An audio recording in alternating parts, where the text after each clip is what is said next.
și înflorească Moldova, Ardealul și țara românească! Trăiască, trăiască, trăiască și înflorească Moldova, Ardealul și țara românească!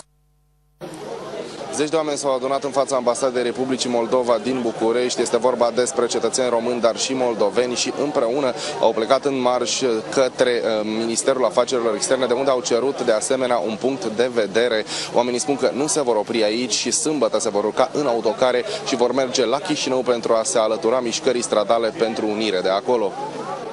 Bună seara, doamnelor și domnilor, sunt Răzvan Zanfir, urmăriți Contraziceri, ediție specială.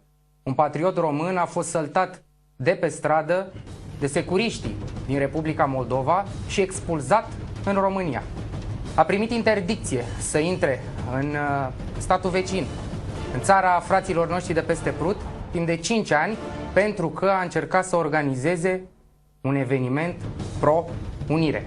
Așa sunt tratați unioniștii români, patrioții români în Basarabia românească.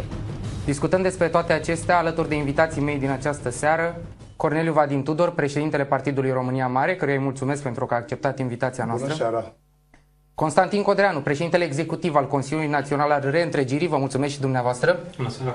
Și deputatul Ovidiu Iane, Partidul Social Democrat, membru al Comisiei Comunităților de Români din afara granițelor țării și membru al unei comisii mixte româno-moldovenești pentru integrare europeană a Republicii Moldova. Bună seara! Vă mulțumesc și dumneavoastră. Domnule Corneliu Vadim Tudor, o să vă adresez dumneavoastră prima întrebare. Trăim un moment istoric, cred eu, dar nefast. Avem de-a face cu o întoarcere în trecutul epocii Voronin, că altfel nu pot să o numesc. Cetățeni români, patrioți români, care au mers la Chișinău pentru a organiza un marș pentru unire, sunt săltați de pe stradă, nu li se oferă niciun fel de explicație, sunt expulzați în România și primesc interdicție să meargă în al doilea stat românesc. În mod paradoxal, eu zic că e pe undeva bine ce s-a întâmplat, că ne-a trezit la realitate. E un duș rece. Am avut multe experiențe și cu Mircea Znegur, și cu Voronin, și cu Lucinski. Și tuturor le-am vorbit de unire, de Basarabia. Și le-am spus, eu am creat un fenomen în România Mare, revistă și partid, nu cu o alăturare de consoane sau vocale, cum sunt altele, ci chiar România Mare. Și a fost greu de aprobat și a fost un fenomen unic. De regulă, partidele nasc publicații. La mine și la Eugen Barbu, publicația a născut un partid. Tata a fost rănit la Odessa în vara lui 41. Eu am harta Basarabiei în sânge. Părinții mei, care au fost creștini practicanți și naționaliști înfocați, numai despre Basarabia și Bucovina ne vorbeau seara când ne adunam toți pe lângă casă. Vreau să vă spun că pentru noi, românii, al doilea război mondial parcă nu s-a încheiat. Pactul Ribbentrop-Molotov încă e valabil. S-au unit cele două Germanii și e bine că s-au unit, pentru că așa a vrut Dumnezeu. Au fost despărțite samavolnic, au plătit prea scump marele popor german. S-au eliberat țările baltice, dar iată că pentru noi, repet, parcă nu s-a terminat acest război și vreau să vă spun că aveam o admirație față de Vladimir Putin, pentru că a contribuit la eliberarea fratelui nostru Ilie Ilascu în 2001. Eu i-am scris lui atunci și în 2 săptămâni a fost eliberat după ce îl făcusem pe Ilie parlamentar european. Dar vine ziua de 10 mai, a doua zi, după jubileul victoriei împotriva Germaniei hitleriste, cu doamna Angela Merkel alături, și el laudă pactul Ribbentrop-Molotov. Păi ca istoric, eu m-am încrâncenat. Zic, nu se poate. Eu nu înțeleg pe undeva. Nu aveau ei o altă soluție la 23 august 1939, dar efectele au fost catastrofale pentru întreaga Europa. Deci trebuie să fim foarte prudenți cu ursul rusesc. Mă bucur că văd tot mai mulți tineri care cer unirea Basarabiei cu Bucovina și mai devreme sau mai târziu se va produce această unire. Dar vă spun, nu împotriva Moscovei, îi luăm cu binișorul. Ursul nu trebuie zgândărit. Nu trebuie. Uite și americanii. Se duce John Kerry acolo aproape în genunchi. Deci trebuie pe undeva cointeresați, convinși că asta e calea firească de integrare în Uniunea Europeană. Am înțeles că vor și ei. deși Uniunea Europeană s-ar putea ea integra în imensitatea rusească, dar cu duhul blândeții, cu spiritul modern european, că trăim în 2015 după Hristos, nu în 2015 înainte de Hristos, eu zic că mai devreme sau mai târziu acest fenomen se va produce. Dar ați vorbit despre pactul Ribbentrop-Molotov, un pact negru pentru destinul României. Credeți că, într-un fel sau altul, mai e în vigoare? Păi, dom'le, efectele lui sunt, dragul meu. Păi, atunci când s-au dat două ultimatumuri în iunie 40 de către Stalin pentru evacuarea de către armatele române și funcționarii români a Basarabiei și a Bucovinei de Nord, care n-a fost niciodată a lor, a fost sub stăpânire austriacă de la 1718 până în 1739. Nu, aia era Oltenia. Înainte, după 1774, pactul Palamuta pe Nistru, da? Dragul meu, a ocupat cu forța Basarabia și Bucovina de Nord. Și unde sunt ele acum? Ar trebui să revină după destrămarea temniței popoarelor. Eu zic că este încă în vigoare, cum e în vigoare și vis-a-vis de orașul în care s-a născut Immanuel Kant, Königsberg. Acolo zice că e Kaliningrad, că au nevoie de un pinten către Europa Occidentală, dar pe mine nu mă interesează. Istoria judecă totuși cu alte unități de măsură. Domnule președinte, îl avem alături de noi și pe deputatul social-democrat Ovidiu Iane. Cum am spus și în prezentarea dumneavoastră, sunteți partea Comisiei Mixte Româno-Moldovenești, Comisie Parlamentară pentru integrarea Moldovei, Basarabiei în Uniunea Europeană. Eu nu vreau să fiu subiectiv, nu vreau să fiu nici patetic, dar statul ăsta poliționesc ce caută? Ce ar putea căuta vreodată în Uniunea Europeană dacă nu se reformează din temelii? Vreau să spun că ar m-a surprins când am văzut știrea aceasta legată de interdicția și, mă rog, expulzarea compatriotului nostru acolo. Nu am empatizat cu cele proruse, însă am cunoscut suficienți și pe cei care au fost la guvernare până anul trecut și cei care au venit acum după și această coaliție cu noua conducere parlamentară și toți sunt oameni care nu sunt pro-ruși, ci dimpotrivă, sunt pro-europeni. Acum, eu mai am o teorie și v-am spus că o să spun în emisiune teoria mea legată de această interdicție și această expulzare a lui George, pe care îl cunosc, că am participat și eu la acțiuni făcute de Vom avea în minutele 2012, următoare și o declarație exact, în exclusivitate a lui George Simion, românul și, expulzat de Basarabia. Teoria mea spune așa, că cunoscând aceste autorități care cât de cât sunt acum la cârmă, evident nu-l știu pe primul ministru actual, dar totuși Ministerul de Interne care a dat această interdicție și serviciile care au expus problematica ca să se ia această decizie, în opinia mea există informații, nu știu, e o teorie personală, acum mi-a venit pe drum gândindu-mă la de ce s-ar întâmpla chestia asta. Teoria mea spune că ceva se întâmplă acolo și cred că serviciile... Se întâmplă la Moscova ceva. Nu, adică s-a văzut tendința lui Putin de a-și extinde influența și zona aia. Dați-mi voie, pentru că au fost cazuri mai vocale. Dați-mi voie să vă spun teoria. Că vreau să-l ajut, e la nedreptate. Nu. Ceva se întâmplă. Ceva se întâmplă și eu cred că Serviciul de Securitate din Republica Moldova are informații că viața acestui om este cumva în pericol legată de meeting-ul care urma să fie. Și atunci, adică l-a expulzat să-l salveze?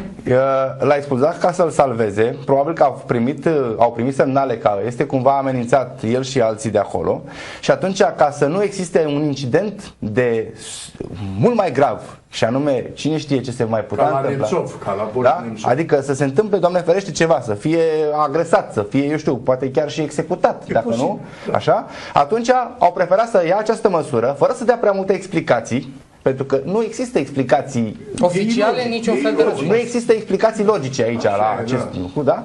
Și atunci eu zic că cumva cred, nu știu, în teoria mea cred că asta este, cunoscând autoritățile competente actualmente și la guvernare care sunt și cele din Parlament, mi-e greu să cred, însuși Voronin, mi-e greu să cred că ar putea dispune o asemenea măsură, pentru că aceste mitinguri care s-au mai desfășurat la Chișinău și s-au făcut și concomitent la București, nu au dus la un impact atât de puternic emoțional încât să pună în pericol sau să declanșeze vreun conflict între autorități și manifestanți. Nu. Înțeleg ce spuneți dumneavoastră, domnule deputat, dar acum se ridică o problemă atunci mai degrabă de procedură.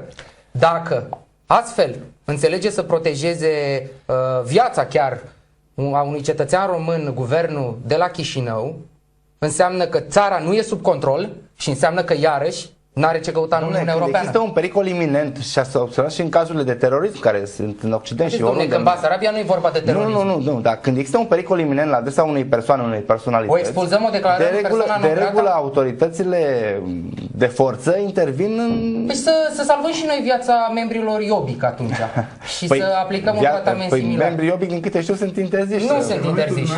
E corect până la un punct. Se expune statul artificial moldovean, pentru că sunt două sate și o stână, cum zicea biata Leonida Lari. Se expune judecății Curții Europene a Drepturilor Omului. S-au încălcat grav prevederile declarației universale. Dar sunt parlamentari în Parlamentul Republicii Moldova care atrag atenția asupra... Scandalul de astăzi e un subiect aparte pe ordinea de zi a emisiunii. Dar haideți să vedem ce spune un coleg al lui George Simion, românul patriot expulzat. Domnul Iane zice pentru a-i fi salvată viața. Eu cred e o teorie personală, mi-a venit acum pe drum, venind încoace. Adică haideți să vedem dacă o împărtășește și colegii lui George Simion.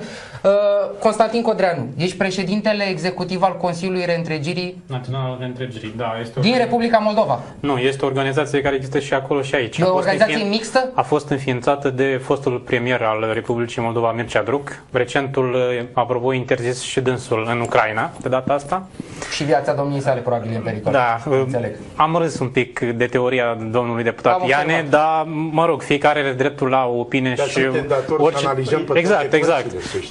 Doar că argumente sau ai argumente pentru o altă teorie? Imediat, doar că riscăm să ajungem într-o conspirație mult prea adâncă, ori adevărul e mai simplu decât atât.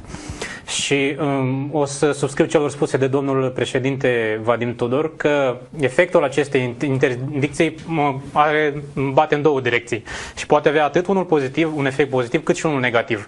Efectul pozitiv este clar, se victimizează un om și vor fi motivați și mai mult unioniștii să iasă în stradă. Efectul negativ este unul clar și el, se urmărește băgarea fricii în cei care vor să iasă în stradă, la modul că pe ăsta l-am expulzat, te voi să vă arestăm. Ca el să pățească. Apropo de, iar cât ține de norma legală aplicată în cazul lui George Simion, e hilar de-a dreptul, pentru că mai nou, acum câteva ore, Serviciul de Informație și de Securitate a emis un comunicat prin care se dezice de orice acțiune în acest sens. Cum de expulzare? Da, a spus că nu suntem noi cei care am făcut expulzarea, cei care am operat expulzarea, sunt angajați ai Ministerului Afacerilor de Interne, Biroul de Imigrație și Azil. Dar angajează tot statul. Și ajungem aici la... Ofițerii SIS, Vadim Popovici și Victor Frumusachi. Ei bine, nu. Asta au făcut ei. Și-au renegat implicarea în acest caz. Ceea ce este interesant, revenind la aspectul strict juridic, este că schimbări de ultimă oră pe parcurs ce dezbatem situația foarte interesant. A fost încălcată nu doar a fost încălcată nu doar legislația internațională, ci și națională. Explic doar un pic tehnic. Te rog. Într-o hârtie, într-o hârțoagă din aia, un Xerox care i-a fost mânat prin încălcarea procedurii lui George Simion la trecerea vămii, îi se spune că a fost invocat articolul 58 din legea privind regimul de ședere al străinilor în Republica Moldova, o lege care spune foarte clar că în cazul în care o persoană este declarată non-dizirabilă în statul Republica Moldova, îi se aduce la cunoștință acest fapt și este obligată să fie persoana non grata. La asta ajung. Și este obligată să părăsească teritoriul Republicii Moldova fără a să îi se aduce la cunoștință și primește care și sunt motivele de intrare în țară timp de 5 ani? Imediat. Și în continuare este aplicat articolul 68 care prevede expulzarea, dar prevede și prezentarea motivelor pentru expulzare. Deci, practic, se bat cap în cap cele două articole și au dat-o... Pentru telespectator, poți să repeți de unde vine această teorie sau acest răspuns cu vag oficial?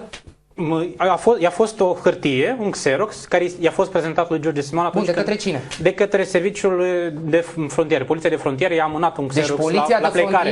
Ceea ce iarăși este o încălcare a procedurii, pentru că, în mod normal, străinului care este informat despre faptul că este indezirabil, îi se prezintă în Republica Moldova dovada sau documentul prin care este obligat să părăsească Republica Moldova. Astea sunt niște bâlbe pe care noi ca stat modern nu le putem accepta din punctul meu de vedere. Exact. Ce a urmat e cu atât mai hilar, pentru că a fost un adevărat circ. A fost o ședință în Parlamentul Republicii Moldova discutându-se despre cazul respectiv, mai mult decât atât, o ședință chiar la nivel de guvern. O să ajungem la acest aspect. Domnule președinte, doar o secundă, trebuie să fac o precizare pentru telespectatori. Da. Aici la Contraziceri jucăm cu cărțile pe față, nu se ascunde nimeni, e o dezbatere între unioniști, între patrioți.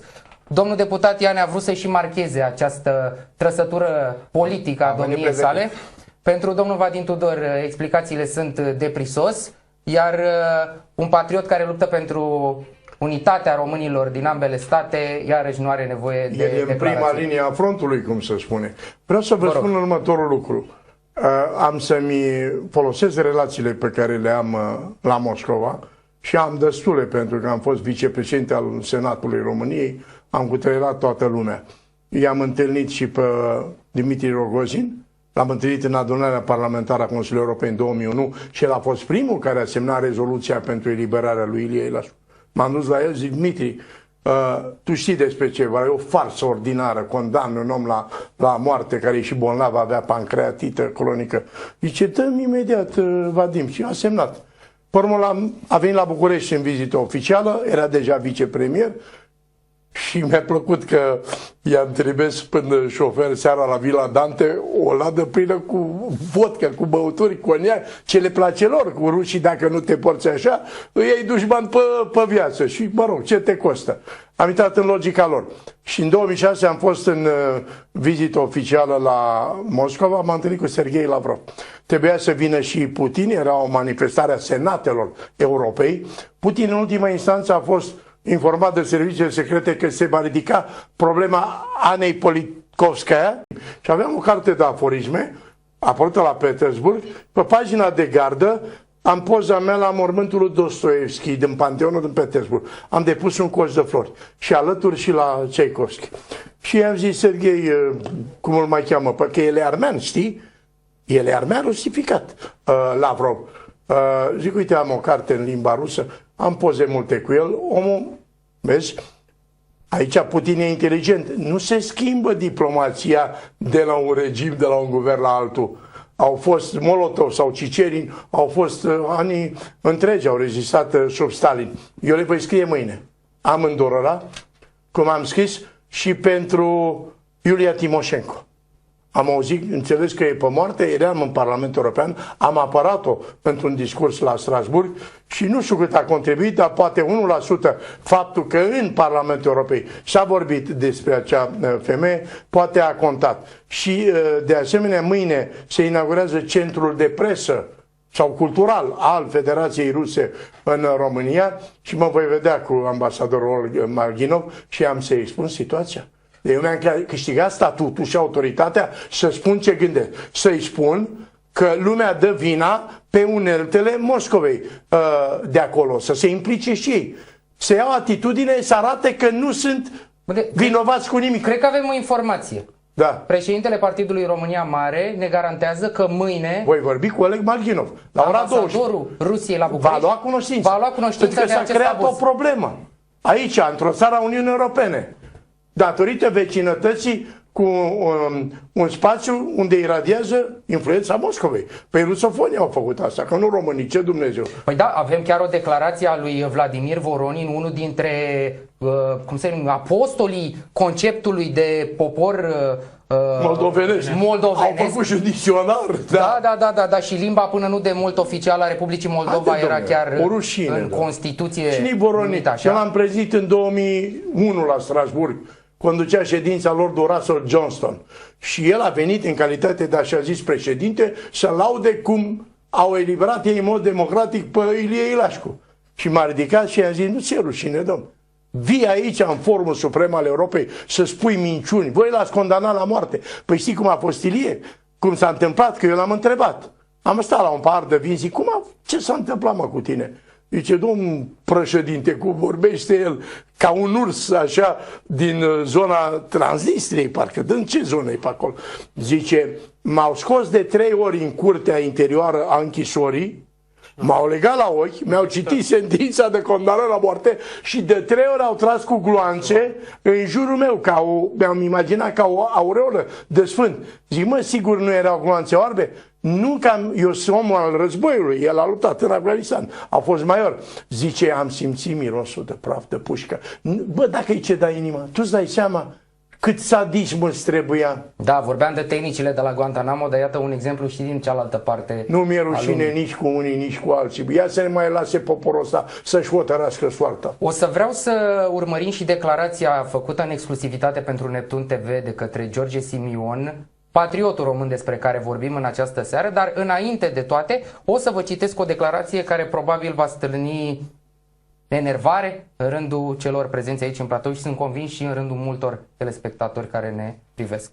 Să dea Dumnezeu și Maica Domnului să vină comuniștii la guvernare, să se trezească poporul Republicii Moldova și să ne aducă la guvernare. Vă asigur că voi proceda numai în așa fel mai departe. Vladimir Voronin, omul pleznit de Corneliu Vadim Tudor în Parlamentul European, lider al Partidului Comunist de Republica Moldova. Cum comentați, domnul deputat, genul ăsta de declarații și cum vin ele în completarea, în sprijinul, împotriva teoriei pe care tocmai ați enunțat-o, aceea că s-a acționat în favoarea lui Simion pentru a-i fi salvată viața? E o contradicție această declarație, pentru că comuniștii nu cred în Dumnezeu. Ei sunt atei. Da, interesantă observație. Deci, să zic că să dea Vladimir Ilici Lenin.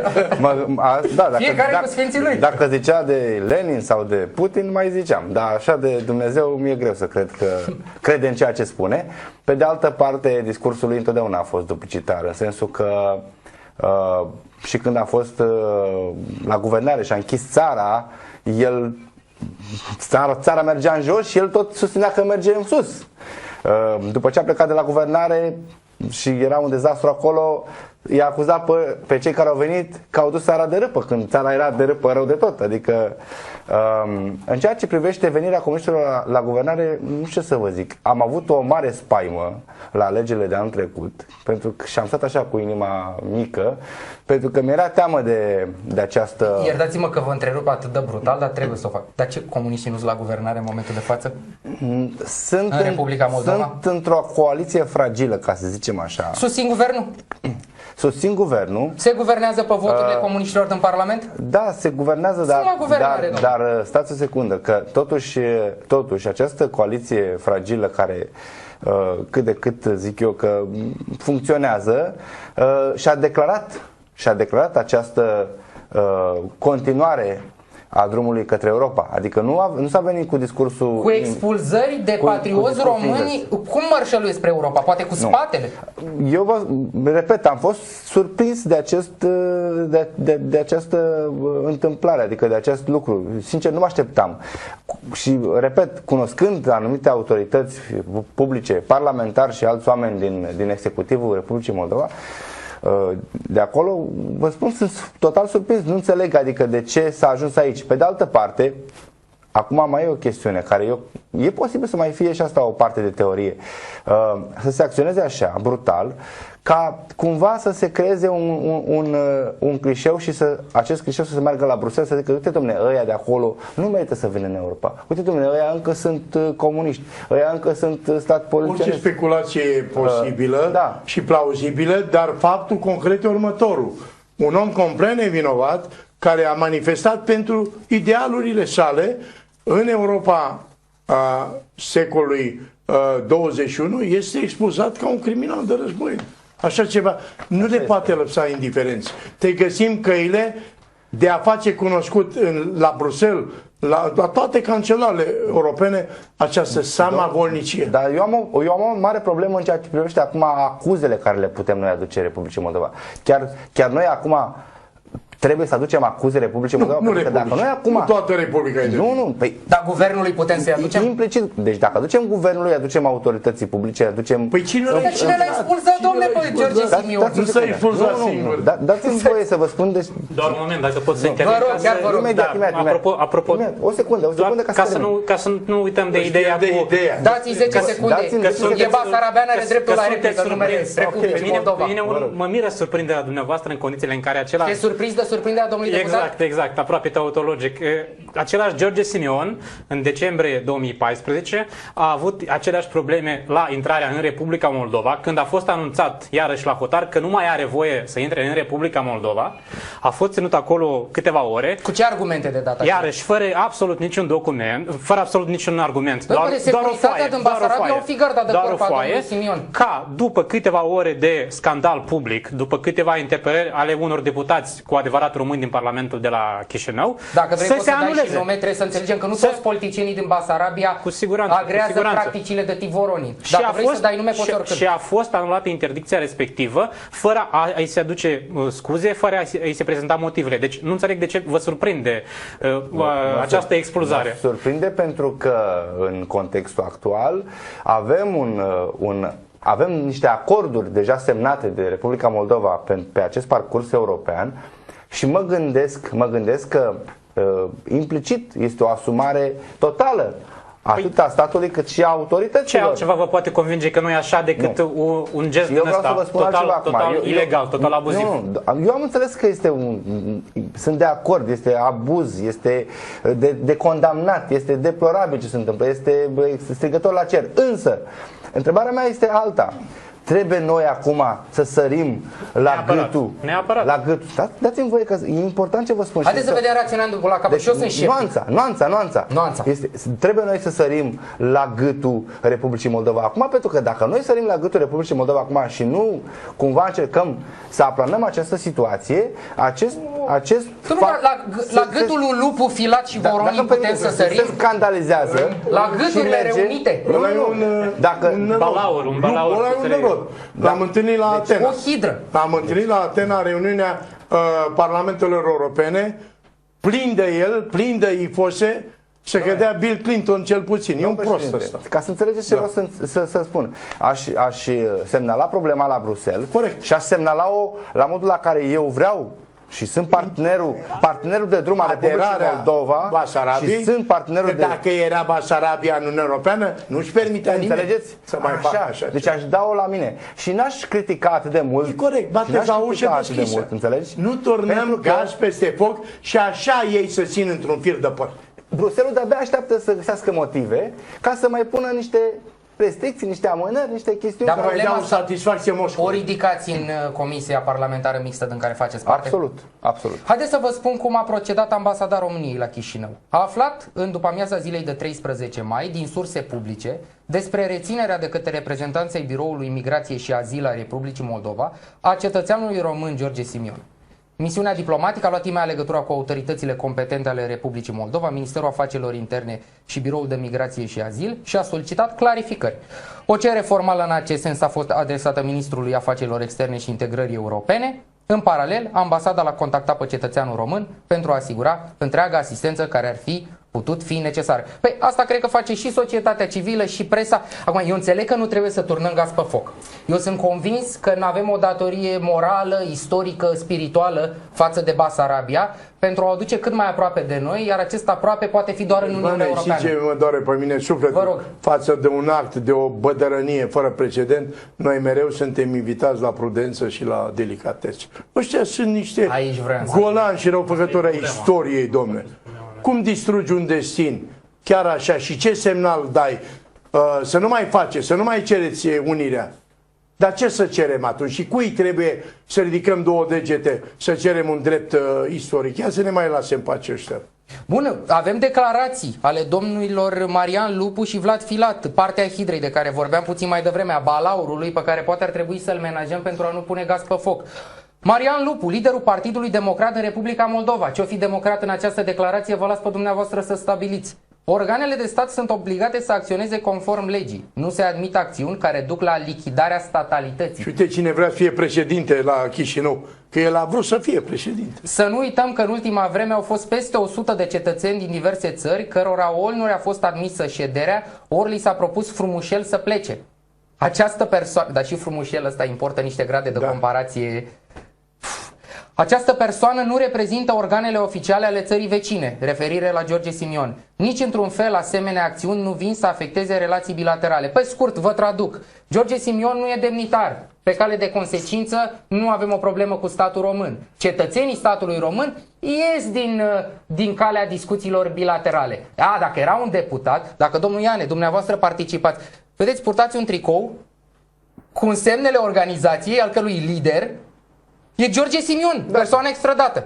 Dacă vă aflați la evenimentul organizat de George Simion, poate vă sălta securitatea moldovenească pe dumneavoastră. Dar vedeți atunci, domnul Lupu, Hidra, n-ar mai fi spus, îmi permit această licență poetică, n-ar mai fi spus că nu e afectată relația bilaterală, că un demnitar al statului român ar fi fost escortat, săltat și interzis în Republica Moldova. Vă rog, domnule Vadim. Momentul 91, la 27 august 91, când a explodat temnița popoarelor, atunci nu eram senator, dar i-am transmis lui Iliescu, tuturor, încă era pe teroman, zic, faceți unirea acum, convocați parlamentele ambelor țări pe unul de malurile Prutului, cu orice risc trebuie proclamată unirea după modelul german și după aia vom vedea că oricum au provocat războiul din 92.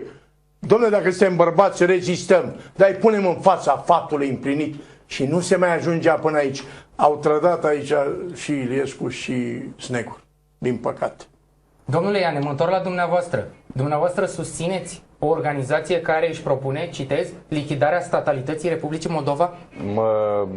N-am înțeles nimic din declarația lui Marian Lupu, vă spun. Ofer aici dacă doriți să le citiți. Păi ce să citesc, că și era niște cuvinte acolo, nu înțeleg ce legătură are acea manifestare cu statalitatea, că până la urmă... Acea manifestare dorește unirea României cu Republica Moldova, un deziderat istoric. Unirea Republicii Moldova cu România ar duce la desfințarea Republicii Moldova, că doar nu o să ne integrăm noi în Basarabia, ci Basarabia s-ar putea întoarce cu ajutorul Dumnezeu la patria mamă. Dispare statul în care e demnitar domnul Lupu, domnul Filat și, din păcate, domnul Voronin. Da, dacă o ducem așa, într-adevăr, atunci își vor pierde obiectul. Eu cred că își pierd vaca de mulți. Vor deveni nimeni. Probabil că s-a gândit, domnule, dacă chiar se face unirea asta, noi ce mai facem? Adică noi ce politicieni vom fi? Că nu vom fi șef de stat. Există ajutor de șomaj în România, să stea liniștiți domnii Lupu, Filat și Voronin. Dacă nu mai prind un mandat, pot primi asistență socială în România. Aș vrea să fac o precizare, iarăși un aspect juridic în acest caz, apropo de declarația domnului Lupu, pentru că acest argument cu lichidarea statalității este invocat de mai multă lume în Republica Moldova, acuzându-ne pe noi, unioniștii, că nu vrem bine Republicii Moldova și că ar trebui să fim interziși ca organizație. Ori domnul Lupu și mulți cei care ne acuză că vrem să lichidăm statalitatea Republicii Moldova nu cunosc elementarul. Legea fundamentală a Republicii Moldova, Constituția Republicii Moldova, care spune în articolul 142, articol despre revizuirea, posibilitatea de revizuire a Constituției, că caracterul independent, suveran și unitar al Republicii Moldova poate fi revizuit. Deci Constituția prevede clar că unirea este o opțiune de viitor pentru Republica Moldova. Noi trebuie să reparăm un act istoric. Vă vorbesc ca doctor în istorie, ce Dumnezeu. Am dat doctoratul pe făurirea României mari. Am atâtea documente semnate de Pan Haliba, de Vasile Goldici, de Iuliu Maniu, de Brătieni și așa mai departe. Ne împiedicăm de texte și de chițibușuri avocățești când ăștia au făcut o fără de lege istorică și o permanentizează. Trebuie accelerat procesul unificării pe mai multe planuri, dar mingea e la noi. Rușii își urmează programul lor. Așa au făcut națiune militaristă de la Petru cel Mare. La cine vă referiți? La noi românii. Că dacă cetățeni sau demnitari? Domnule, țara ca țară și regimurile politice. Dacă ar funcționa economia României, ar fi un nivel de trai mai ridicat, s-ar pune capăt jafului și anarhiei, ar veni până și rusofonii către noi, cum am văzut eu în Uzbekistan. În anii 97-98 am fost cu Gheorghe Prițăcaru și alt senator Octavian Știrireanu, Kazahstan, Uzbekistan, mai multe foste țări unionale. Și am văzut pe ruși în Uzbekistan, care e marea producătoare de aur, peste 80 de tone pe an, da? Și noi avem numai 2 tone pe an. I-am văzut liftieri și pe frumoasele rusoaice, față de care am tot respectul, le-am văzut chelnăriță, ospătărițe. Chelnăriță tot e bine. Domnule, dar ele s-au atașat de corpul meu, nu mai îmi dădeau drumul. Cine ar putea rezista? Vreau să spun o chestiune. Asta e calea de urmat, să ne facem ordine la noi. Vreau să spun, eu am fost prieten și cu Grigore Vieru și cu soții 2 naționali de Teodorovici, morțile lor foarte suspecte. Când am auzit la radio într-o vineri la ora 13, în bordul mașinii, că a avut Grigore un accident, l-am sunat pe un alt amic, Adrian Păunescu, care plângea în hote. Zic, Adrian, ne-am înnebunit ca țară și ca popor. Tot ce are mai valoros, Basarabia românească, trebuie să moară aici. El nu murise încă Grigore. Însă vreau să spun, eram amici cu Dumitru Matkovski. Tuturor le-am dat premiul Fundației România Mare. Și mă sună mitică, cum îi ziceam eu, 94, 95, zice, Vadime, zice, mă uit la televizor ce se întâmplă în România și nu-mi vine, alta nu-mi trebuie, cum să exprima el. Nu mai vreau nicio unire. Zic, de ce, mă, mitică? Zice, pentru că am văzut că s-au inversat ciclurile agrare. În loc să arăm și să semănăm, culegem porumbul din toamna trecută. Pe undeva el avea dreptate. Iată mintea foarte sănătoasă a țăranului român. Că suntem români. Ce aia moldovean și basarabean? Păi să vă spun cum au furat rușii în 1812 la hanul lui Manuc. Treceți până în București. Fă odată un reportaj. Acolo e rana sângerândă. În mai 1812... 16 mai.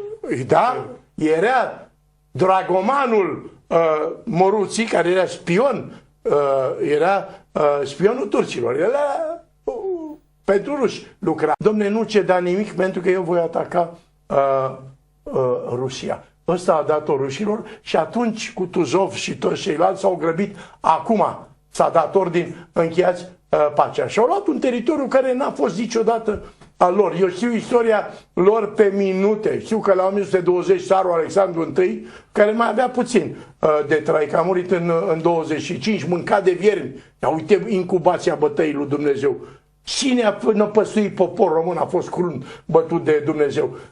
Venea în Basarabia românească, unde a ajuns în exil și Pușkin. Pe el acolo scris la șalul negru. Pușkin, pe care îl vede copil Costache Negruții. Născut în 1808. Imediat știi ce venea? Și venea și cumpăra vin moldovenesc, Chateau Lafite și Chateau Yquem, negru, cu un galben sticla.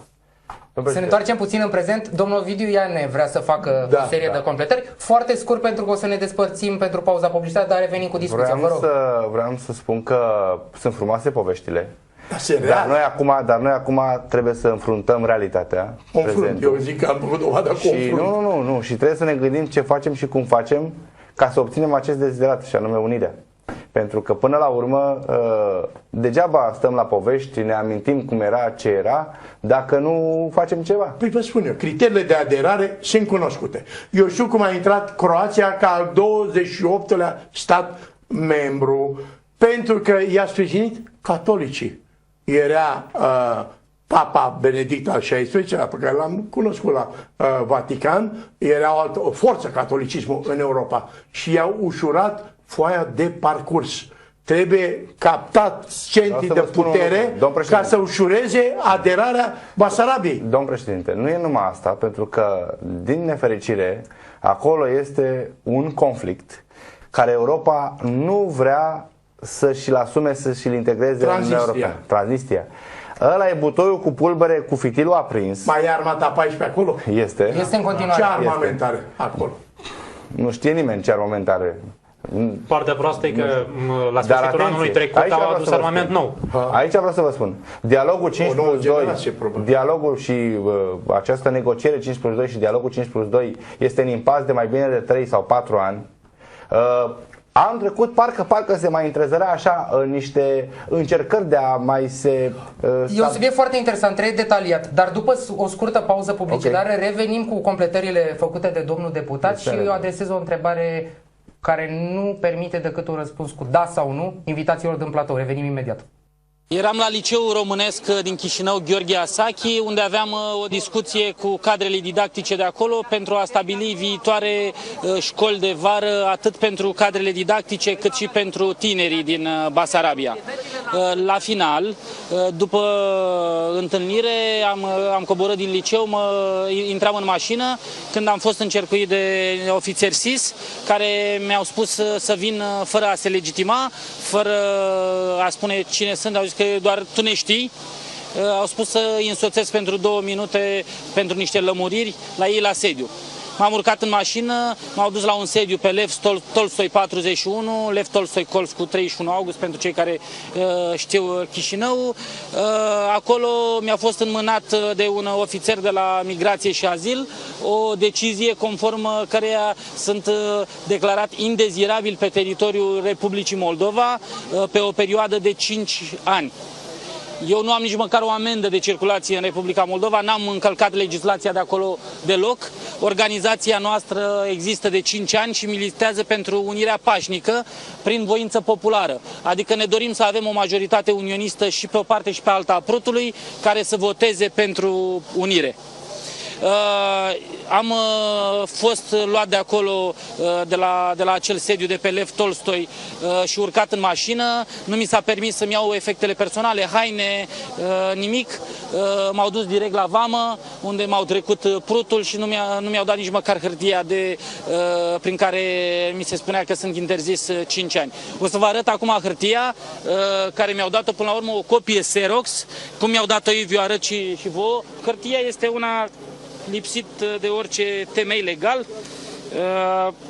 Am consultat deja avocați, asociația Promolex, care se ocupă de drepturile omului de la Chișinău, au zis că o să ne asiste. Asta e foaia. Vă uitați și dumneavoastră cum au considerat ei să o dea, e o copie Xerox, la care directorul adjunct și tot ce ține de semnătură este șters. Deci, de râsul curcilor, să zic așa, asta e Republica Moldova. Eu sunt cetățean al României, sunt cetățean european. România trebuie de acum să relaționeze direct cu românii de peste Prut, să nu-și mai pună încrederea în clasa politică de acolo. Este o castă care a condus Republica Moldova timp de 25 de ani și a furat cât a putut. Ei își doresc să aibă un stat al lor, tocmai ca să fie miniștri, prim-ministri, președinți. Am revenit în direct la Contrazicere, ați urmărit declarațiile făcute în exclusivitate de George Simion pentru colegii mei de la Neptun TV. Ați înțeles chiar prin vorbele celui care a fost victima unui abuz nemai întâlnit în era post-Voronin în Republica Moldova. Noi continuăm discuția cu noi și noi informații aici în platou. Alături de mine este liderul PRM Corneliu Vadim Tudor, Constantin Codreanu, militant unionist din Basarabia și deputatul PSD Ovidiu Iane. Domnule Iane, documentul prezentat de George Simion este o insultă la adresa statului de drept. Un document oficial fără semnătura vreunui decident, vreunei persoane cu putere, fără nicio semnătură de fapt, e o glumă proastă, la care nu râdem. Ce face Parlamentul României? Se amuză sau reacționează ferm? Nu putem să reacționăm, pentru că nu avem calea diplomatică să reacționăm. Discurs nu s-a rostit? S-a dat o declarație. Stați o secundă. Nu, mă refer în sensul că oficial nu se poate face, pentru că deocamdată Republica Moldova este cu politica sa internă și nu ne putem amesteca. Însă, sub aspectul acelei hârtii care a fost prezentat și l-am văzut și eu la televizor, eu cred că a fost așa o înțelegere telefonică între cei care au decis să facă acest lucru și neavând timpul necesar să facă hârtia, probabil că au zis, bă, tu repede cu chestia asta acolo, fă-i și vedem noi după aia cum o împachetăm și o facem și facem actele. Pot să vă întrerup, domnul deputat. Republica Moldova, în a cărei statalitate nu cred, e o insultă istorică, nu e condusă de milițianul Voronin, nici de un colhoznic, ci de un judecător. Un om de drept, care e Nicolae Timofti, el de ce n-a luat nicio atitudine? Vă spune de ce, pentru că este total responsabil. Acum câteva zile, dânsul a fost întrebat de către presa de la Chișinău ce părere are despre furtul secolului, cum mi se spune acolo, despre miliardul de euro care a dispărut din băncile din Republica Moldova.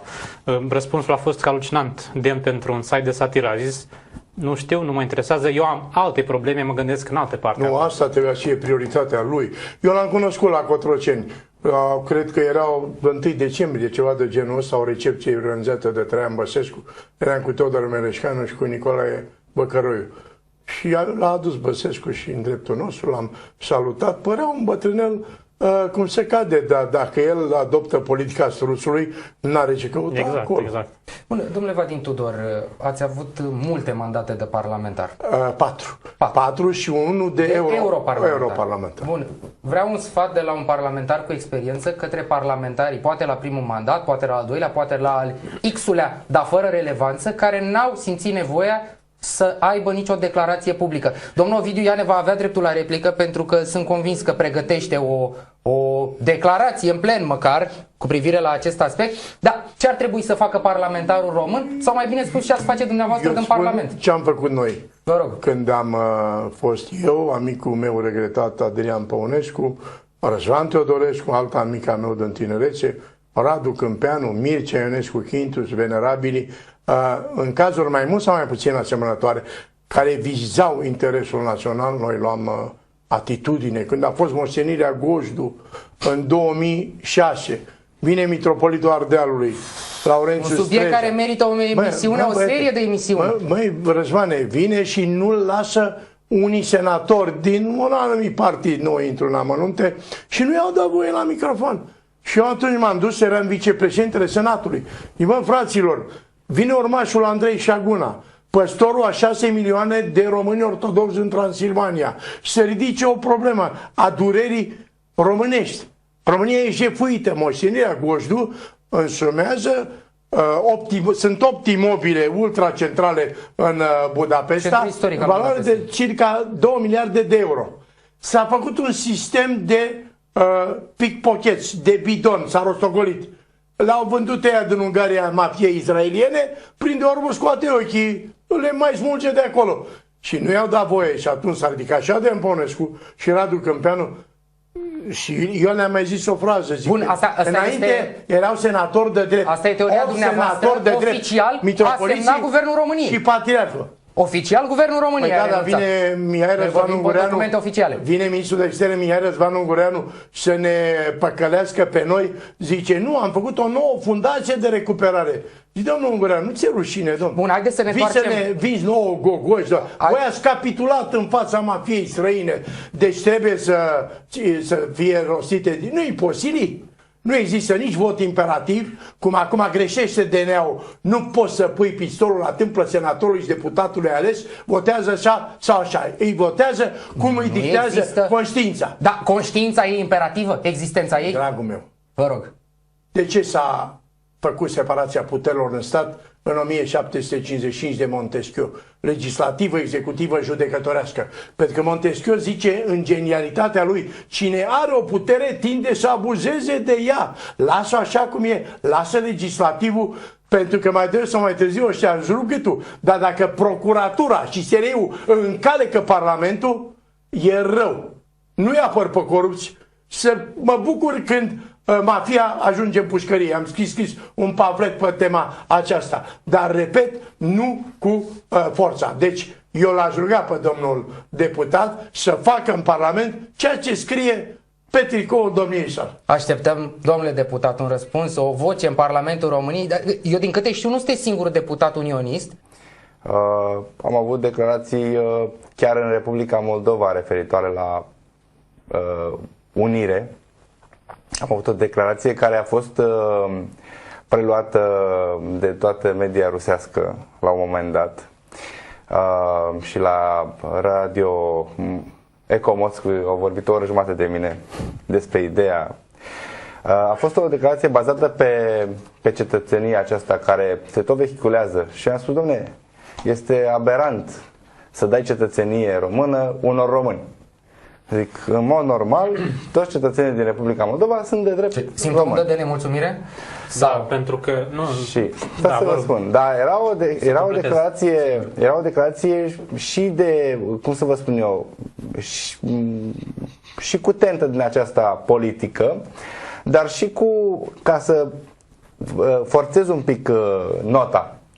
Evident, s-au autosesizat și presa rusească s-a autosesizat și au combătut această și au dezbătut această idee pe radio cu da sau nu și dacă nu ar mai fi mai bine ca dimpotrivă Rusia să-i declare pe toți cetățenii moldoveni cetățeni ruși dintr-o dată. Tendința e să depopuleze de români Basarabia.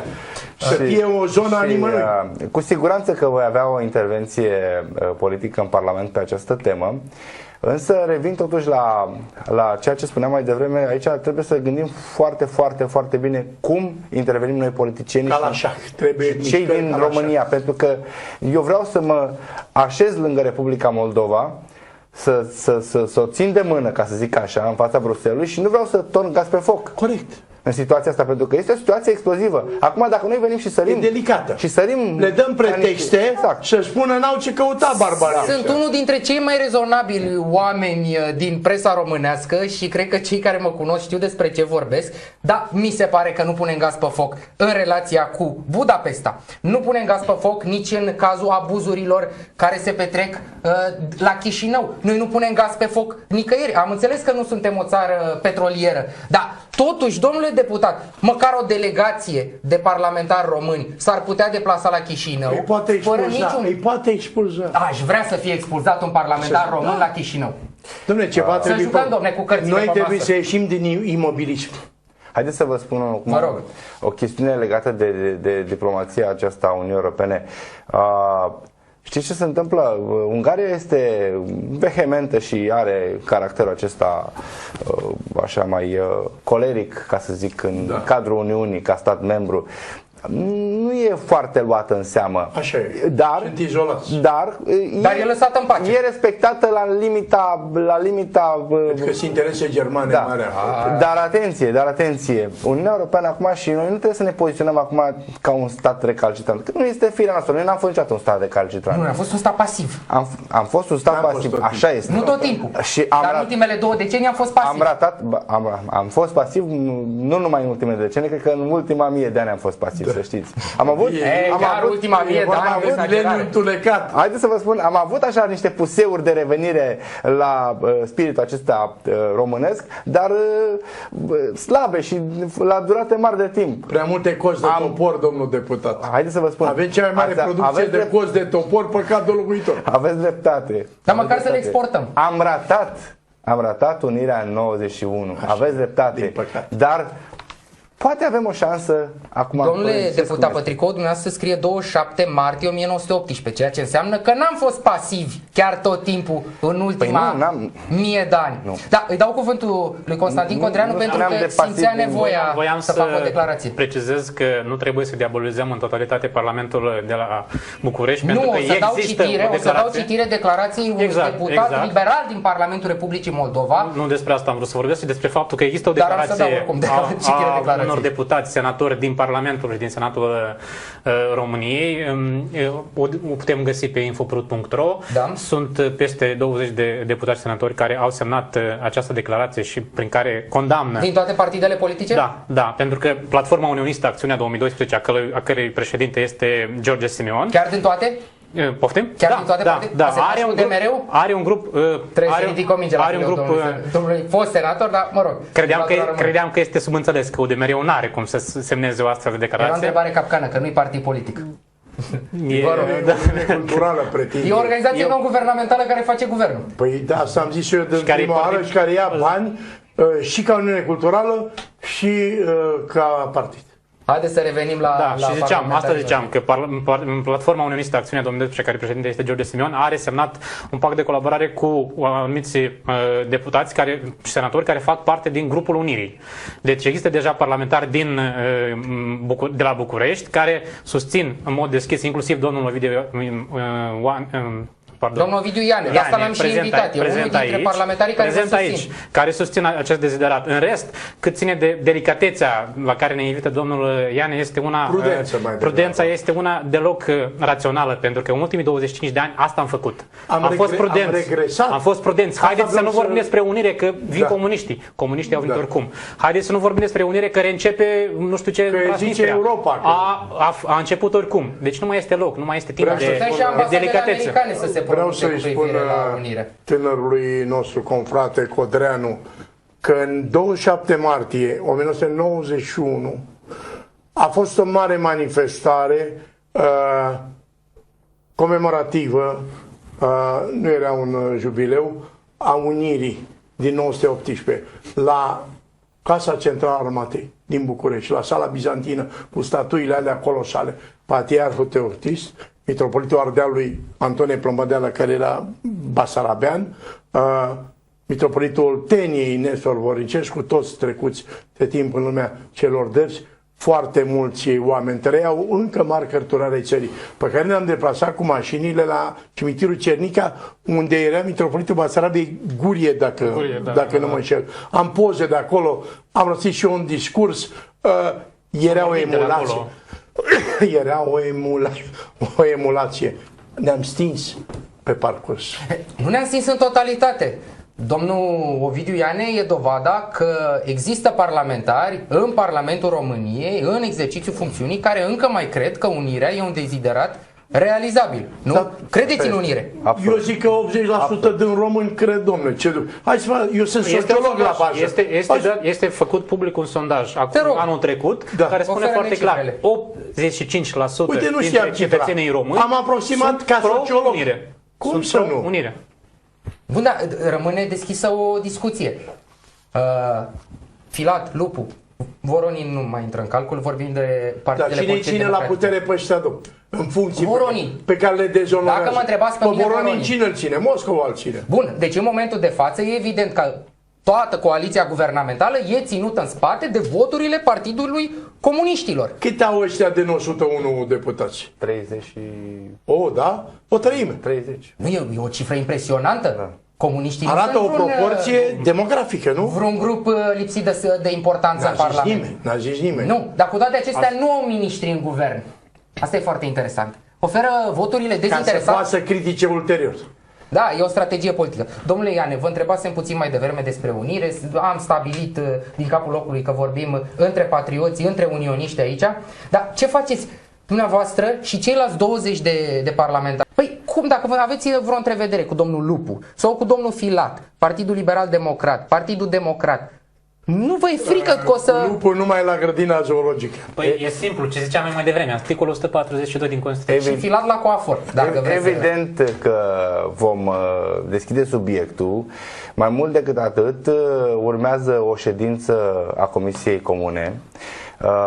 Nu a avut loc când a fost noul președinte Adrian Candu aici la București cu o lună jumătate în urmă. Eu l-am primit și m-am ocupat cumva în sensul că am stat aproape cu delegația permanent și nu s-a ales pentru partea moldovenească, ca să mă exprim așa, cu toate că mi-e greu să mă exprim parte moldovenească și parte românească. Da. Român de peste tot, da? Cred că e cea mai corectă formulare. Nu s-au ales membrii din Parlamentul de la Chișinău pentru componența Comisiei Comune. Câți membri are Comisia? Are 9 parcă. Are membri basarabeni? Da. Au nume, au identitate. Da. Dar ei de ce nu iau atitudine? Păi nu. Parlamentul a fost de curând... Nu au fost desemnați încă. Au 9 locuri care urmează să fie ocupate. Da. Nu au fost desemnați din partea, nu le știm identitatea. Nu le știm încă identitatea. Din partea românească există comisia formată, jumătatea respectivă. Comisia este condusă de 2 copreședinți, unul din Parlamentul României, în cazul nostru este un senator, și din Parlamentul Republicii Moldova un alt reprezentant. Până anul trecut, până când în Parlamentul vechi, era doamna Ana Guțu era copreședinte la această comisie. Mai trece Iuliana Costin. Da, da. E aici, e în București. Ia uite, spune-i să mă caute, pentru că în ianuarie 2001, când eram la Parlamentul European, lângă catedrală din Strasburg, ningea. Mă primeam cu câțiva consilieri și m-a oprit o doamnă. O haină de blană. Domnul, eu fusesem finalistul alegerilor prezidențiale. Cu câteva luni înainte le și câștigasem, dar m-a furat bătrânul Iliescu cu Omar Haisam. Așa, poate așa a vrut. Ce legătură are Omar Păi cine i-a pripășit pe ăstea, bă, frate? Eu făceam o curățenie în țară și făceam și unirea. Să spun o chestiune. Zice, eu sunt ambasadoară, era ambasadoară a Republicii Moldova, am invitat-o la masă, foarte plăcută femeie, și atunci ea mi-a zis că a fost iradiat primarul Chișinăului, soțul ei, Nicolae Costin, cum au fost primul primar al Chișinău. Mulți alții au fost suspect. Au un stil, unii ruși, de a elimina adversarii incomozi. Dar e un stil tradițional. Sunt practicile vechi ale Moscovei. Acum... Bine, din antichitate. Eu sunt convins. Știi ce făcea Stalin? Citeam de ună zi într-o biografie rarisimă a lui. Mânca o fierte în ideea că alea nu pot fi otrăvite. Ce zici de treaba asta? L-au văzut mulți în hălea câte 7-8. Dar de ce să nu fie otrăvite? Se poate otrăvi. Cum se putea? Prin coaje? Cum? Prin coaje, ce? Nu, dar... Deci îl putem otrăvi. Acum putem să-l otrăvim. Eu vreau să revin... Nu e un îndemn. În atenția ce nu e un îndemn. Vreau să revin un pic la subiectul acesta care este extrem de grav, extrem de grav. Și v-am spus, dincolo că mă acuzați de prea multă prudență și... Dar nu vă acuză nimeni. Și acuzați politicieni de prea multă prudență. Suntem obligați ca presă. Așa este. Eu vă spun totuși că aici cred că s-au făcut pași importanți. A fost o perioadă de stagnare a acestei apropieri și a acestei relații cu Republica Moldova și cumva de prin 2009-2010 s-a revenit asupra acestor relații. S-au înmulțit vizitele reciproce între politicieni. S-au făcut acele comisii și acele schimburi interguvernamentale în care membrii din guvern, apart tehnic, împreună cu apart tehnic de acolo, au început să lucreze pe proiecte concrete. Tot mai mulți parlamentari s-au deplasat acolo. S-au făcut această comisie mixtă, s-a întins o mână reală și concretă. Poți să ridic două degete? Imediat, când terminați? Domnul președinte. În seara asta, cred. Da. Eu zic că și din partea cealaltă au venit semnale pozitive. Acum mai avem acolo, și eu am observat și vă spun pentru că se simte când dialoghezi cu respective. Mai sunt persoane, mai sunt politicieni, așa cum este și domnul Marian Lupu, cum sunt și alții, care au reticența asta, dar reticența nu pleacă de la, cum să vă spun eu, de la un interes național, ci de la unul personal. Domnul deputat, aveți în față un om care a ajutat material Basarabia și Bucovina. Pe vremea când presa scris se producea și România Mare avea 800.000 de exemplare pe săptămână. Eu am dăruit clopotele de bronz de la Biserica din Dubăsari. Alea sunt dăruite de mine. Am dat burse la elevi și la studenți în 91 și am poze. Eram cu Eugen Barbu, Mircea Mușat, Romul Zolpescu, mai mulți generali de poliție la Academia Alexandru Ioan Cuza, unde învățau studenți din Basarabia, ieșeau ofițeri și le-am dat burse ca să stea liniștiți în România. A venit doamna istoric, profesoara Viorica Măisurc, senatoarea mea, mi-a adus-o pe Alexandrina Cebu, cum o chemam pe fata aia? Profesoară din Chișinău. Membru Academiei Române. Avea nevoie de o sumă de bani să tipărească un corpus de documente. Toți banii pe care aveam la mine, 6.000 de euro, i-am dăruit. Acum, cine îi mai poate ajuta? Statul român bagă mâna în buzunar să-i ajută pe oamenii care sunt poate cea mai săracă statalitate, că nu pot să zic țară, din Europa. Pe ce mai ajutăm să iasă de sub atracția Moscovei? Păi vă spun imediat. Nu știu dacă în interes electoral sau nu, dar în campania electorală cu certitudine, guvernul României a fost foarte generos cu statul. Republica Moldova, așa, nu cu cetățenii. Asta e problema. Cu statul. Da. Deci demnitarii de la Chișinău au primit bani, au primit fonduri Da, de la guvernul de la București. Au ajuns la oamenii săraci de acolo, Păi asta au nu ajuns știu. la școli, au ajuns la spitale. Au ajuns în acel acord de ajutor nerambursabil de 100 de milioane de euro. Deja 100 de milioane de euro și ei ne saltă oamenii de pe stradă. E incredibil. Au fost deja sunt proiecte concrete. Proiectul cu conexiunea energetică, derulare. proiectul cu liniile de înaltă tensiune. Acum sunt active, da? Proiecte cu gazoduct, proiecte ca și gazoductul. Din cei 100 de milioane s-au dat pentru reabilitarea grădinițelor. Bani, sunt proiecte care s-au acordat deja. Se urmărește acum, pentru că acest lucru trebuie să continue, există un proiect legat de școli care este în derulare și se execută deja. Deci, și cărți le trebuie. Cărți. Știți care e problema? Problema e că peste 50% dintre fondurile respective, la fel ca și din fondurile care vin dinspre Bruxelles, se fură. Și sunt fonduri furate de către cei care sunt la guvernare. Pentru că asta e problema și trebuie să înțelegem că cetățeanul George Simeon, cetățeanul român, cetățeanul european, nu a fost expulzat de noi, de românii de acolo, a fost expulzat de cei care sunt la guvernare. Nu, și mai vreau să fac o completare cu scuzele de rigoare pentru domnul Iane, care va trebui apoi să își continue ideea. Noi nici măcar nu susținem că întreaga clasă politică din Republica Moldova se face vinovată, pentru că am aici o declarație a unui deputat liberal din Parlamentul Republicii Moldova, pe care o să o citesc chiar acum și care vine în totalitate în sprijinul a ceea ce noi credem aici că e adevărat. Pentru că doar în perioada în care era singur la guvernare din țară, erau expulzați jurnaliști și diplomați. Această acțiune este orchestrată și umbrește șansele de reușită ale Republicii Moldova la summitul de la Riga. Cei care au acționat știu exact acest lucru. Solicităm liderilor coaliției Filat, Voronin și Lupu să înceteze presiunile politice asupra instituțiilor de stat. Valeriu Munteanu, deputat liberal, Parlamentul Republicii Moldova. Domnule deputat, un parlament, omologul dumneavoastră, dar mă rog, liberal, nu social-democrat, în Parlamentul Republicii Moldova, îi acuză pe liderii actualei coaliții că sabotează destinul istoric și pe care ni-l dorim și noi, european al Republicii Moldova. Asta nu e trădare națională? Cum am putea să o încadrăm? Nu, aici e o luptă politică acolo, așa cum este și la noi. Astea sunt momentele în care extrage acest capital politic și îl folosește. Românității? De ce îi se plasează de partea rea a baricadei? Acum, eu revin la ce vă spuneam mai devreme, că aceste relații dintre România și Republica Moldova s-au înmulțit și s-au amplificat în ultimii ani.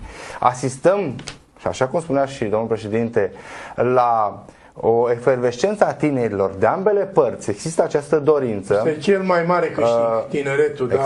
Exact. Și vreau să vă spun aici un lucru, că eu am 45 de ani și sper să apuc să văd această unire, dar cu siguranță că dacă nu o să o apuc, generația noastră va apuca. Va veni oricum. Nu suntem atât de blestemați să nu vedem reparată această crimă istorică, domnule. Da. Acum, referitor la românii noștri, mai e o dilemă. Și dilema, pe lângă dilema cu Republica Moldova, este această dilemă a Bucovinei. Pentru că acolo, dincolo de granița aceea falsă, trăiesc aproape 500.000 de români. Români care au fost călcați în picioare, da? Au fost călcați în picioare, da, de atâția zeci de ani. S-a ars o biserică din 1610. Li s-au interzis până și recunoașterea propriei identități, ca să fie asimilați, să fie, eu știu, domnule deputat, să dispară. Regimul de la Kiev e un adversar declarat al românilor și al românității. E mai șovin decât orice regim și decât Budapesta. Și în contextul în care Ucraina a făcut subiectul unor dezbateri aprinse și în România și la nivel internațional, nimeni n-a spus că la Kiev s-au luat decizii cu dedicație împotriva etnicilor români. S-a spus. Așa este. În 2001 am ținut discurs la Strasburg. Mă refer împotriva în ultimul șovinismului. an. În ultimul an. Am dat exemplu o biserică ortodoxă românească 1610 incendiată de ei, oameni arestați pentru că vorbeau limba română și cântau deșteptete române. Eu am vizitat 50 de țări ale lumii, am fost și la Hiroshima și în Africa de Sud. În Ucraina niciodată, pentru că nu-mi place ce fac. Mi se cere ca șef de partid să simpatizez cu ei. Dar spun așa, să dea înapoi Basarabia de Sud, insula Șerpilor, Bucovina de Nord și Ținutul Herța. Și pe urmă mai vorbim. Bun, dar înainte de toate acestea, poate ar trebui același guvern de la Kiev să explice o situație pe care nici măcar ministrul pentru românii de pretutindeni, fostul ministru, actorul Stanoevici, nu o cunoștea. A aflat-o într-o pauză publicitară a unei emisiuni de televiziune. Păi dacă sunt puși în funcții cheie oameni fără pregătire. Ca autoritățile ucrainene să căutau etnici români și îi trimiteau în zonele de conflict. Se poate. Asta e o acuzație pe care au formulat-o asociațiile de români din Ucraina, care a ajuns la noi, la presă. Mai întâmplat. Noi am dat-o mai departe. Și americanii făceau în al doilea război cu negri. În prima linie a frontului. Eu am cerut Ministerului de Externe la acea vreme lămuriri pe această problemă. Mi-a fost semnalată și mie, probabil și altor parlamentari. Și răspunsul pe care l-am primit a fost unul diplomatic și liniștitor, de genul că... Nu au pus gaz pe foc. Nu, de genul că, domne, nu este adevărat, se iau din toate zonele, se recrutează pe pe criterii de vârstă și de disponibilitate și așa mai departe. Acum, că este așa, că nu este așa... A fost culmea să recunoască. Da, absolut, nu este. Dar vă spun, un sâmbure de adevăr aici trebuie să existe, pentru că altfel, dacă știți cum e, dacă nu faci foc, nu poți să aduc un ingredient istoric, pentru că noi nu ne-am născut ieri. Împărăteasa Maria Tereza, mama viitorului împărat Iosif al II-lea, a creat 2 regimente de graniță năsăudene. Le-a dat toate drepturile la români, da? Și pe aia a băgat în prima linie la Arcole, împotriva lui Napoleon, în 1796 noiembrie. Și Napoleon scrie către directoratul din Paris, către Bara, amantul Iosefinei, care avea să devină nevasta lui Bonaparte, zice, m-am luptat cu niște oameni foarte ciudați. Într-o limbă necunoscută strigau, dați bine, bă, fețiori, dați la cap. Erau românii noștri și primul care a murit acolo a fost capitanul Rotar. Ia uite ce nume frumos. Acolo a căzut Bonaparte în mlaștină de pe pod. Au fost de o vitejie extraordinară. Încă la 1860 și ceva povestește George Coșbuc, că ziceau bătrânii, i-am dat un pumn lui Bonaparte la Arcole. Românii au fost viteji în război întotdeauna pentru o cauză pe care au considerat-o că e dreaptă. Era vorba de libertatea lor, li se dădea drept de proprietate și așa mai departe. Da, pentru a închide paranteza referitoare la regimul de la Kiev, pe care noi, jurnaliștii, l-am acuzat că duce o politică antiromânească, cred că se mai impune o precizare. Regulă, accept. Nu avem probe concrete, avem doar declarațiile românilor de acolo pe care îi girăm cu toată încrederea noastră. Dar avem probe pentru lipsa oricărei posibilități a etnicilor români de a studia în limba maternă în învățământul superior. Ori această chestiune e evidentă și nici în timpul URSS nu se întâmpla așa ceva, pentru că puteau învăța la Chișinău, atunci exista o posibilitate. Dar în Ucraina acum, etnicul român nu poate urma cursuri universitare în limba sa, nu are unde, de multe ori nu are nici școli generale în limba română, nu are niciun fel de drept de a-și păstra tezaurul cultural. Și închidem această paranteză.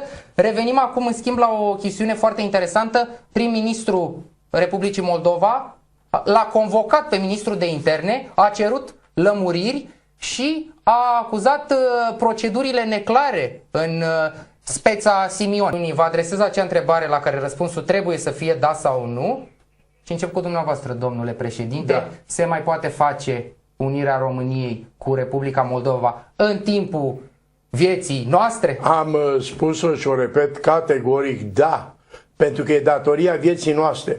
Discursul de inaugurare a Universității Dacia Superioară din Cluj în 1919, după săvârșirea Marii Uniri, rostit de Vasile Pârvan, se numea datoria vieții noastre. Am trăit degeaba dacă nu facem tot ce omenește posibil să cicatrizăm această rană istorică. Nu suntem ultimii oameni din lume. Nemții s-au unit, alții s-au unit. Deci e vina noastră dacă nu găsi cele mai eficiente căi să-i aducem pe frații noștri la patria mamă. Constantin Codreanu, da sau nu reunificarea României? Dacă nu vă supărați, o să vă spun ceva mai mult decât da. Da, în 10 secunde. Și 2 sâmbătă, 16 mai, Piața Mare, Adunări Naționale, Chișinău, ieșim în stradă, ieșim pentru unire, ieșim pentru George Simion. Și sperăm să nu fim săltați pe toți. Sperăm să nu fim săltați de securiștii Basarabei. Ovidiu Iane, se mai unește Republica Moldova cu patria mamă? Da, cu siguranță și am spus întotdeauna, eu n-am știut cu adevărat ce înseamnă Basarabia și ce înseamnă românii de acolo până nu m-am dus prima oară la Chișinău. Așa. Și prima lecție de patriotism și de românism înseamnă vizită. Dragul meu, în august 91, când am fost cu Ilie Ilașcu acolo, am căzut în genunchi și am sărutat pământul și am zis: sărutați pământul patriei. De o viață întreagă visam momentul ăsta. Bun. E un exemplu demn de urmat. Telespectatorii noștri și-au făcut o impresie destul de clară, cred eu, auzind două voci importante pentru situația românilor din Basarabia, pentru modul în care sunt tratați românii de regimul de la Chișinău. Ieșiți în stradă, cereți unirea României cu Republica Moldova. E o datorie istorică. Sunt Răzvan Zanfir, ați urmărit Contraziceri. Ne revedem luni seară cu subiecte cel puțin la fel de interesante, începând cu ora 21. Un weekend plăcut!